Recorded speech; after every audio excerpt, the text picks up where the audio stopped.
태초에라는 말씀으로 말씀을 전하기를 소망합니다. 하나님의 은혜가 여러분들과 함께 하시기를 예수님의 이름으로 축복드립니다. 아멘.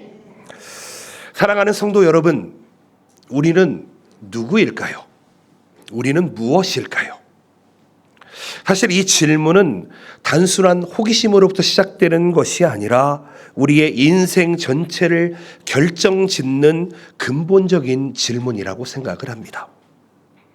사람들은 스스로의 존재를 설명하기 위해서 수많은 이론, 그리고 수많은 스토리, 수많은 학설을 만들게 됩니다.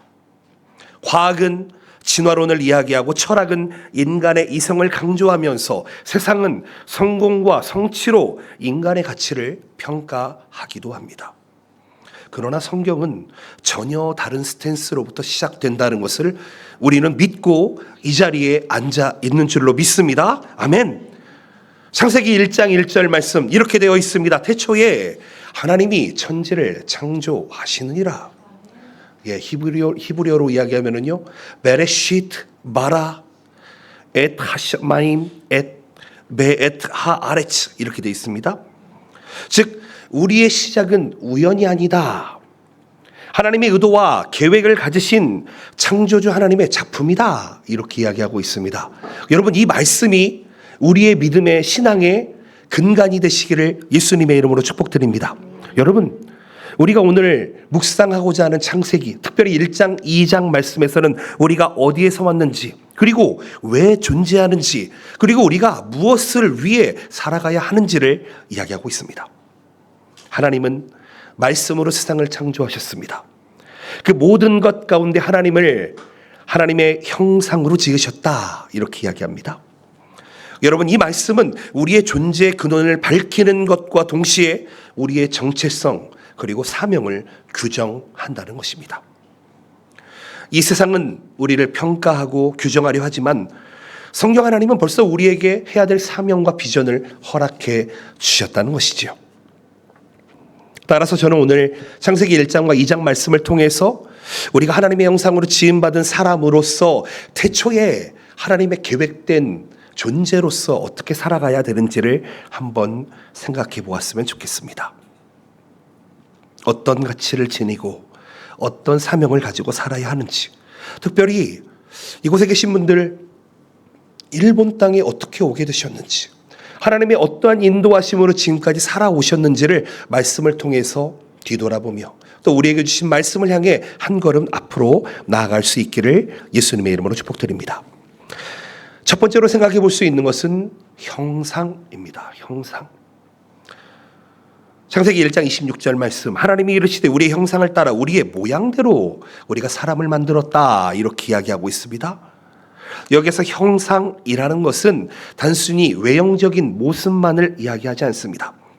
이 단어는 그 당시의 고대 근동 문화에서 왕의 형상, 우상을 세운 모양을 사용할 때 쓰던 단어입니다. 즉 하나님의 형상이라는 말은 우리가 세상 속에서 하나님의 대리자이며 대표로서 존재한다는 것입니다. 하나님의 사자로서, 하나님의 대사로서 존재한다는 것이죠.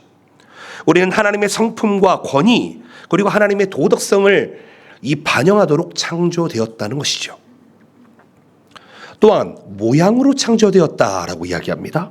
이것은 유사성이나 본질적으로 닮아 있다라는 것을 의미합니다. 이것은 하나님과 사람이 하나다라는 이야기가 아니라 우리가 하나님의 성품과 뜻을 반영하며 하나님의 뜻을 이루어내는 존재로 만들어졌다는 것이죠. 마치 거울이 그 빛을 반사하듯이 하나님께 창조된 우리의 삶은 반드시 하나님의 사랑과 하나님의 거룩, 하나님의 의로움과 하나님의 선하심을 세상에 비추면서 살아가야 한다는 것입니다. 그래서 인간의 존엄성은 사회적 지위나 재산, 그리고 학문적인 성취에서 오는 것이 아니라 하나님께로부터 직접 부여된 형상에서 온다는 것이죠. 여러분, 옆에 계신 분 한번 얼굴이 이렇게 사랑스러운 눈빛으로 한번 바라보시기 바랍니다. 하나님의 형상이십니다. 그렇죠? 하나님의 형상이십니다. 하나님의 모양으로 창조되었다는 것입니다. 여러분, 이 진리, 이 변하지 않는 이 진리는 오늘날에도 매우 중요한 의미를 가지고 있습니다. 세상 사람들은요, 특별히 우리가 살아가는 이 시대는 사람의 능력이나 성과로 그를 판단하고 평가합니다. 무가치하다고 여기는 사람의 생명조차도 거들떠보지 않는 참으로 잔인한 시대를 우리는 살아가고 있는 것 같습니다. 그런데요, 성경은 우리 모든 인간이 하나님의 형상을 지녔기 때문에 존귀한 사람이다라는 것을 이야기하고 있다는 것이죠. 여러분, 우리가 여기에서 꼭 깨달아야 되는 것은 예수님을 믿는 우리들만 하나님의 형상이 아니라 이 세상에 존재하는 모든 사람이 하나님의 형상으로 지어졌다는 것을 기억하셨으면 좋겠습니다. 사람 그 자체만으로도 존엄하며 그 자체만으로도 존경받아 마땅하다고 저는 생각하고 있습니다. 어린아이로부터 노인에 이르기까지 건강한 사람이나 병든 사람이나 모두 하나님의 형상을 지니고 있습니다. 이 믿음은 우리가 서로를 존중하여야 하며 약자를 보호하여야 하며 특별하지 차별하지 않아야 되는 것을 이야기합니다. 여러분, 하나님의 형상으로 지음을 받았다라고 하는 것은 어떤 신학적인 사실을 이야기하는 것이 아닙니다. 우리의 정체성을 규정하는 복음의 선언이 되어야만 합니다. 저는 이 강대상에 있어서 이렇게 이야기하면, 여러분, 사실을 바라보며 신앙생활을 하지 않으시기를 바랍니다. 성경은 사실을 이야기하는 것이 아니라 하나님의 말씀, 진리를 이야기하는 것입니다. 사실과 거짓, 참과 그릇됨을 가지고 싸우지 않으시기를 바랍니다. 성경 말씀이 진리대로 믿어지시기를 축복드립니다. 하나님의 말씀은 너는 내 형상으로 지음받은 존귀한 자다 이야기합니다. 그러므로 우리는 먼저 우리 자신을, 스스로를 함부로 대하지 말아야 됩니다. 그리고 우리의 이웃을 대할 때에도 함부로 대해서는 안 됩니다. 바로 꺼라웃기는 우리 모든 성도님들이 하나님의 형상과 모양이 회복된 모습으로 이웃을 섬기며 살아갈 수 있는 그런 행동 기준이 되어 있는 여러분들 되시기를 축복드립니다. 아멘. 자, 두 번째로 생각해 볼 수 있는 것은 생기입니다.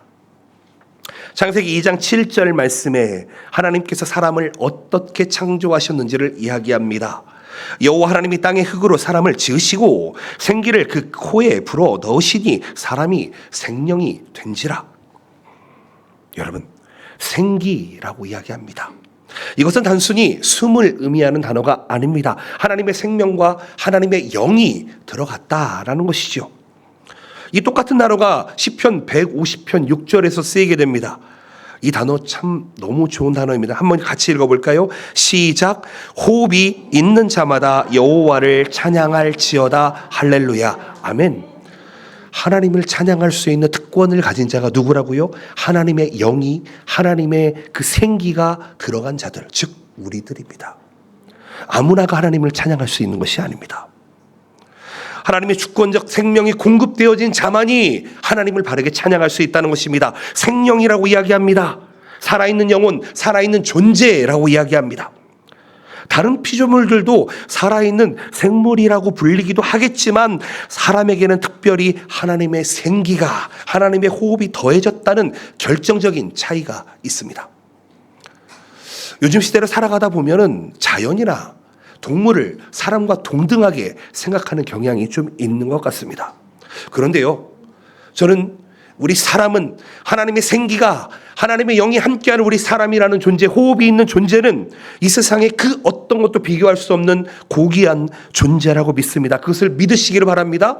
여러분, 우리는 동물과 다릅니다. 우리는 자연과 다릅니다. 기억하셨으면 좋겠습니다. 그런 특권이 있음을 믿고 나가셨으면 좋겠습니다. 하나님의 생기가 나와 함께 한다. 그 호흡으로 하루하루를 살아간다. 사람은 하나님의 영적인 호흡으로 인해서 하나님과 먼저 교제할 수 있습니다. 그리고 이웃과 교제할 수 있습니다. 그리고 가장 중요한 것은 영원한 존재로 살아갈 수 있는 능력을 받았다는 것입니다. 이 진리는 우리가 하나님과의 관계 안에서 참된 생명을 누릴 수 있다는 것을 이야기해 주고 있습니다. 단순히 하나님은 우리를 만들고 세상에 내버려 두신 분이 아니라 지금도 우리의 생명의 호흡을 주관하신다. 욥기 34장에 14절 15절 말씀을 보면 이렇게 되어 있습니다. 그가 만일 뜻을 정하시고 그의 영과 목숨을 거두실진대 모든 육체가 다 함께 죽으며 사람은 흙으로 돌아가리라 라고 경고하고 있습니다. 즉 우리의 생명은 전적으로 하나님의 손에 달려있다. 아멘이십니까? 하나님과의 관계가 끊어지면 우리는 영혼이 메마르고 죽게 된다. 그렇기 때문에 우리가 드리는 이 예배는 절대 죽어 있어서는 안 됩니다. 단순히 종교적인 행위가 돼서는 안 됩니다. 바로 이 시간이 하나님의 생기를, 하나님의 말씀을 공급받는 귀한 시간이 되어야 하는 줄로 믿습니다. 우리가 하나님의 말씀과 기도로 주님 앞에 나아갈 때 성령 하나님께서 우리의 심령에 새로운 호흡을 불어넣어 주십니다. 매일 아침 우리에게 호흡이 주어지는 것처럼, 그것이 하나님의 은혜인 것처럼 우리의 영혼도 하나님의 은혜의 호흡 없이는 살아갈 수 없음을 기억하시기를 바랍니다. 하나님의 주신 생명을 귀하게 여기시며 하나님의 호흡을 공급받는 그런 예배의 자리, 기도의 자리, 여러분들의 한 주의 삶의 자리가 되시기를 예수님의 이름으로 축복드립니다. 아멘. 세 번째로 생각해 볼 수 있는 것은 사명입니다. 하나님의 생기를 받은 자에게는 반드시 사명이 있습니다. 창세기 1장 28절에 하나님은 사람을 창조하신 직후에 그들에게 바로 사명을 주셨습니다. 하나님이 그들에게 복을 주시며 하나님이 그들에게 이르시되 생육하고 번성하여 땅에 충만하라, 땅을 정복하라, 바다의 물고기와 하늘의 새와 땅에 움직이는 모든 생물을 다스리라 하시니라. 이 말씀을 특히 신학적인 용어로 문화명령이라고 이야기하기도 합니다. 즉 인간이 하나님의 뜻에 따라서 세상을 가꾸고 발전시키도록 주어진 그런 명령이 주어졌다는 것입니다. 위임이 주어졌다는 것입니다. 여기에서 다스리다라는 단어가 나오는데요, 이 단어는 억압적으로 그들을 통치한다라는 말이 아닙니다. 그들을 잘 돌본다, 그들을 잘 보호한다, 그리고 질서를 세운다, 관리자의 역할을 의미합니다. 성경에서는 이 관리자의 역할을 이런 단어로 사용하죠. 청지기. 하나님께서 우리를 청지기로 불러주셨습니다. 관리자로 불러주셨습니다. 매니저로 불러주셨다는 것입니다. 하나님은 우리를 하나님의 창조 세계의 파괴자가 아니라 하나님의 대리 통치자로 불러주셨다는 것이죠. 또한 정복하라라고 이야기합니다. 이 단어는 문자적으로 이야기하면 발 아래 두다, 질서를 세운다라는 뜻을 가지고 있습니다. 즉 무엇을 의미합니까? 이것은 우리가 자연을 무분별하게 이용하거나 착취하라는 의미가 아니라 하나님께서 주신 자원, 하나님께서 주신 모든 것을 선하게 사용하여 하나님께 영광을 돌려라 라는 말씀이 되는 것입니다. 즉 이것을 우리가 간단하게 우리의 삶 속에 적용해 보면 우리의 모든 삶, 즉 우리가 일하는 직장이든 우리의 속해 있는 가정이든 우리가 속해 있는 사회 속에서의 모든 봉사와 섬김과 삶 자체가 하나님의 다스림, 하나님의 정복하심 안에 있어야 한다는 것이죠. 그렇기 때문에 하나님의 사명은 목사나 선교사에게만 있는 것이 아니다라는 것입니다. 모든 사람에게 주어진 명령이라는 것이죠. 모든 사람이 하나님의 백성에게 동일하게 주어진 삶의 그 부르심에 반응하시기를 예수님의 이름으로 축복드립니다. 특별히 이 자리에 함께 하신 여러분들 꼭 하나님의 사명에 응답하며 살아가시기를 축복합니다. 여러분, 교회 안에서의 사역뿐만이 아닙니다. 직장에서의 정직함, 가정 안에서의 사랑, 가정 안에서의 희생, 그리고 이 교회 공동체 안에서의 섬김, 이것이 하나님께서 기뻐하시는 사명이라는 것을 기억하셨으면 좋겠습니다. 골로새서 3장 23절에 이렇게 말씀합니다. 무슨 일을 하든지 마음을 다해라. 죽게 하듯 하고 사람에게 하듯 하지 말라. 아멘. 즉 우리가 속해 있는 모든 환경, 모든 일터, 모든 가정, 모든 장소, 그 자리가 바로 사명의 현장이라는 것이죠. 사랑하는 성도 여러분, 우리는 세상 속에서 하나님의 나라를 확장하는 왕 같은 제사장임을 믿습니다. 그리고 빛과 소금으로 부르심을 받았습니다.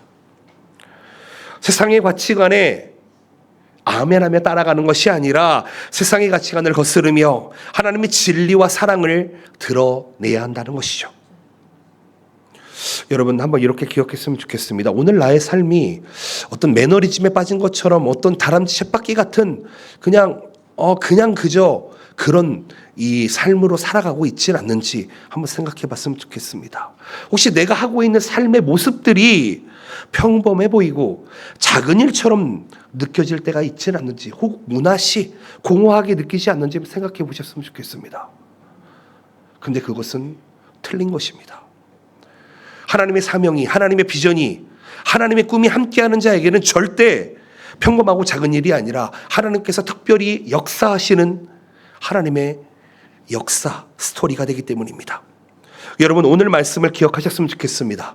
특별히 우리 젊은이들, 우리 어린이들이 이 말씀을 기억했으면 좋겠습니다. 때로는 일을 하고 때로는 무엇을 하는데 뭔가 내 마음이 채워지지 않는 것처럼 좀 답답하고 나의 존재가 약하고 작게 느껴질 때 나는 그런 존재가 아님을 여러분 정면으로 반박할 수 있으시기를 바랍니다. 우리의 작은 삶, 우리의 작은 호흡 그 자체가 하나님의 사명을 위해서, 하나님의 비전을 위해서 살아가는 여러분 그 동기가 됨을 기억하셨으면 좋겠습니다. 하나님은 우리가 큰일을 하기를 원하시지 않으십니다. 큰일을 하려고 부르시는 사람은 또 하나님이 들어 사용하십니다. 그렇다면 나는 그런 사람과 달라 이게 아니라 우리는 우리의 작은 순종과 충성을 통해서 하나님의 뜻을 이루어 나가시기를 축복드립니다. 2007년도, 2008년도에 하나님께 기도하다가 일본 선교에 대한 마음을 얻었습니다. 처음에 이렇게 기도했습니다. 하나님, 저는 정결하지 않습니다. 저는 깨끗하지도 않습니다. 저는 죄인입니다. 저는 다니엘 같지도 않고 요셉 같지도 않고 다윗 같지도 않습니다. 저 같은 사람이 어떻게 선교를 합니까? 저 같은 사람이 어떻게 목사를 합니까? 그렇게 기도했던 적이 있습니다. 그런데 지금 생각해 보면 그때의 기도 대신 이렇게 기도했으면 좋겠다라는 생각을 합니다. 하나님, 저는 연약하고 부족하지만 하나님께서 주신 사명, 그 비전을 충성하며 감당하는 한 사람이 되고 싶습니다. 매일의 삶 속에서 하나님의 대리인답게 맡겨진 영역을 잘 다스리며 정복하며 가꾸어가는 그런 제가 되겠습니다 라고 기도했으면 어땠을까 생각해 보게 됩니다. 여러분들의 삶 속에 도전이 되시기를 축복드립니다. 아멘. 자, 마지막으로 관계에 대해서 생각을 해봅시다. 하나님은 절대로 사람이 홀로 살도록 창조하지 않으셨다. 이것을 좀 기억했으면 좋겠습니다. 창세기 2장 18절 말씀, 여호와 하나님이 이르시되 사람이 혼자 사는 것이 좋지 아니하니 내가 그를 위하여 돕는 배필을 지으리라 하시니라 라고 말씀하십니다. 여기에서 돕는 배필이라고 이야기합니다. 어떻게 들어보면 보조자 같은 느낌으로 들기도 합니다. 그런데 이 돕는 배필이라는 원래 뜻은 뭐냐면은 서로를 완전하게 보완하는 동반자다, 파트너다라는 것입니다. 시편에서는 하나님께서 우리를 도우실 때 사용되는 말로 사용됩니다. 근데 이 단어는요, 열등한 단어가 아닙니다. 하나님은 인간의 사랑과 협력, 연합의 관계 속에서 살아가도록 우리를 부르셨다는 것이죠. 제가 여러 번 말씀드렸습니다. 신앙생활은 절대 혼자 할 수 없습니다. 아니요, 이 세상도 혼자 살아갈 수가 없습니다. 여러분, 하나님께서 원하시는 가장 귀한 이 단위가 뭔지 아십니까? 저는 가정이라고 생각을 합니다. 창세기 2장 24절 말씀, 이러므로 남자가 부모를 떠나 그의 아내와 합하여 둘이 한 몸을 이룰지로다. 여기 합하다라는 단어는 끈끈하게 결합하다, 단단히 붙잡다라는 뜻을 가지고 있습니다. 이것은 단순히 물리적인 결합만을 이야기하지 않습니다. 전 인격적인 연합을 의미합니다. 결혼은 사람이 만든 제도가 아닙니다. 창조의 질서 속에서 하나님께서 친히 세우신 언약이다, 약속이다는 것이죠. 그렇기 때문에 저는 여러분 이 자리에 계신 모든 분들에게 여러분 주변에 돕는 배필들이 모두 생기셨으면 좋겠습니다. 이 원리가 여러분들의 삶 속에 누려지시기를 축복드립니다. 자, 그러면서 교회 공동체를 소개를 합니다. 신약 성경은 이렇게 이야기하지요. 교회를 그리스도의 몸이다. 그리고 성도들을 서로 연결된 지체다라고 이야기하고 있습니다. 고린도전서 12장 27절 말씀, 너희는 그리스도의 몸이요 지체의 각 부분이다. 그렇기 때문에 교회는 단순한 모임이 아닙니다. 어떤 분들은 교회가 어떤 세상에 있는 클럽과 같이 와가지고 그냥 교제하고 떡을 떼고만 생각을 하는데 그렇지만 않다는 것입니다. 교회는 하나님의 가족이고요. 지난주에 말씀드렸죠? 영적인 가정입니다. 하나님은 우리가 예배와 교제 속에서 서로를 격려하고 짐을 나누고 사랑 안에서 세워져 가기를 원하십니다. 그래서 저는요, 혹시 정말 육체적으로 너무 힘들지 않는 분들은 반드시 교회에 와서 함께 예배하며 하나님의 말씀을 듣고 또 떡을 떼며 우리의 꼴을 나누는 교제가 있어야 함을 말씀드립니다. 교회 안에서의 관계를 지키는 건 이것이 무엇입니까? 바로 하나님의 형상을 지켜나가는 것입니다. 혼자서는 할 수가 없습니다. 여러분, 신앙생활은 개인적인 신앙만으로 온전할 수가 없습니다. 하나님은 우리를 혼자가 아니라 관계 속에서 살아가도록 창조하셨다는 것을 기억하시기를 축복드립니다. 가정에서 남편과 아내가 서로 존중할 때, 부모와 자녀가 신뢰와 순종 속에서 살아갈 때, 교회 안에서 성도들이 서로를 품고 세워나갈 때, 나보다 당신이 낫습니다. 훨씬 낫습니다. 그럴 때야말로 하나님의 형상이 드러나지 않을까 생각을 합니다. 그런데요, 참 안타깝게도 이렇게 되기가 쉽지는 않죠. 어떤 분이 이런 얘기를 하십니다. 목사님, 교회에 왔더니 옛날에 나에게 사기치고 도망간 분이 거기 앉아 계시더라고요. 이렇게 얘기하시더라고요. 여러분, 근데 그렇게만도 보지 않아야 될게요. 여러분, 우리가 오해하지 않으셨으면 좋겠습니다. 교회의 존재 목적이 무엇입니까? 교회는 죄인들이 모이는 곳입니다. 교회는요, 어둠 속에 살아가는 자들이 모이는 곳입니다.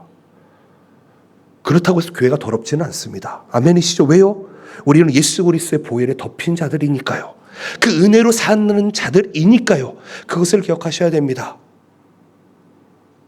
그렇기 때문에 우리는 하나님의 말씀 안에서 서로를 용납하며, 서로를 용서하며, 서로를 사랑하며, 서로를 격려하며 살아갈 수 있어야 합니다. 그게 창조된 우리의 관계성을 회복하는 것입니다. 저는 바라고 원하옵기는 오늘 말씀 속에서 우리의 관계를 좀 돌아보셨으면 좋겠습니다.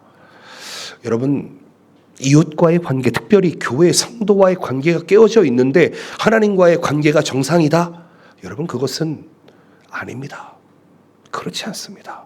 여러분들의 세상에서의 삶이 관계가 깨어져 있는데 하나님과의 관계가 평안하다? No, 절대 그럴 수가 없습니다. 하나님과의 관계가 평안한 사람은 반드시 이웃과의 관계도 평안을 추구하게 되는 줄로 믿습니다. 아멘이시죠?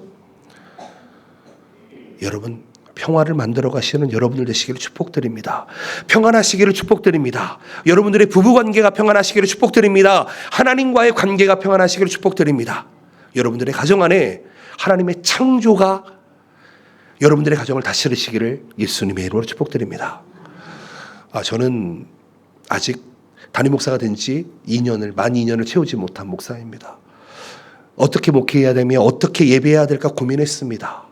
근데 하나님께서 말씀을 주셨습니다. 그것이 바로 베레시트 이 단어입니다. 태초에 여러분, 태초에 이때가 언제입니까? 시작될 때입니다. 온 우주가 시작될 때 하나님은 우리를 벌써 예정하시고 우리를 예비하시고 우리를 불러주셨다는 것을 여러분 믿어지시기를 축복드립니다. 하나님의 창조는요, 우리가 믿으려고 해서 믿는 것이 아닙니다. 믿어지는 것입니다. 여러분, 이 태초회가 믿어지시면은 성경 말씀에 그 어떤 것도 우리를 걸려 넘어지게 하지 못합니다. 어떤 분들은요, 베드로가 무리를 걸었다라고 얘기하면 어떻게 그럴 수가 있느냐라고 이야기합니다. 그렇죠. 그럼 물을 위해서 잠깐 닫고 1초 동안 있었다 뭐 이렇게 얘기하는지도 모르겠는데, 여러분, 성경은 과학을 이야기하지 않습니다. 성경은 증명을 이야기하지 않습니다.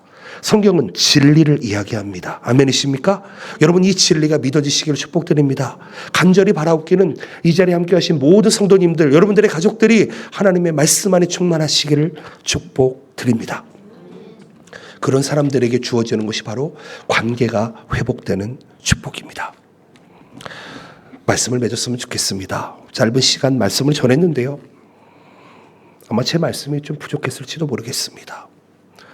그런데 우리가 창세기 1장, 2장 꼭 여러분 집에 가셔서 꼭 읽어보시고 묵상해 보시기를 바랍니다. 그리고 나의 존재와 나의 사명을 다시 한번 돌아보시기를 바랍니다. 내가 하나님의 형상으로 지음받은 존귀한 존재다. 하나님의 생기가 나에게 들어와 나를 지금 살게 했다. 하나님의 사명을 감당하도록 부름받은 나는 대리 통치자다. 그리고 나는 하나님의 사랑과 언약 안에서 관계를 이루며 살아가는 피스메이커다 라는 것을 기억했으면 좋겠습니다. 여러분, 이 정체성이 있는 사람에게는 세상이 주는 어떠한 명함보다, 어떠한 직함보다 더 확실하고 영원한 가치 그리고 자부심으로 살아갈 수 있는 줄로 믿습니다. 우리가 신앙생활을 하다 보면, 아니요, 세상을 살아가다 보면 종종 이 정체성을 잊을 때가 있습니다. 세상의 기준에 휩쓸려서 나를 약하게 보고 나를 낮게 여기고 무가치하게 여기고 하나님의 생기를 잃어버린 채 영적으로 메말라 살아갈 때가 있다는 것이죠. 그런데요, 이때 우리가 깨달아야 되는 게 무엇입니까? 바로 태초에 하나님께서 나를 지으셨다. 혹 여러분 낭망하고 계신 분 있으십니까? 아프신 분 있으십니까? 연약하신 분 있으십니까? 아직 내일을 알지 못해서 불안해하신 분 있으십니까? 낙심하신 분 있으십니까? 여러분, 우리 삼위일체 하나님을 바라보며 예수 그리스도의 구원을 바라보며 하나님의 역사를 바라보며 성령 하나님의 능력을 바라보며 살아갑시다. 그리고 나는 하나님의 형상으로 받은 자라는 것을 기억하시면서 하나님께서 우리를 이 땅의 통치자로, 이 땅에 다스리는 자로, 정복하는 자로 보내주셨음을 회복하시면서 여러분, 지식적으로 아는 신앙이 아니라 삶으로 증거하는 신앙생활 하시기를 예수님의 이름으로 축복드립니다. 그렇기 때문에 우리는 결단해야 됩니다. 결단해야 됩니다. 왜? 우리 너무 연약하니까요. 이렇게 결단해 봅시다. 하나님의 형상에 맞는 말과 행동을 하겠습니다 라고 결단합시다. 하나님의 생기를 유지하기 위해 하나님 예배를 소홀하지 않겠습니다. 매일매일 한 장이라도 말씀을 읽겠습니다. 하나님 기도하겠습니다. 매일매일 찬양하겠습니다. 그리고 나에게 맡겨진 작은 사명조차도 충성스럽게 감당하겠습니다. 여러분, 이런 결단이 여러분들에게 있으시기를 축복합니다. 이번 한 주간 우리의 존재의 사명감을 다시 한번 회복하시고 하나님의 영광을 드러내시는 여러분들 되시기를, 여러분들의 가정 되시기를, 여러분들의 자녀들 되시기를 예수 그리스도의 이름으로 축복합니다. 아멘. 기도하시겠습니다.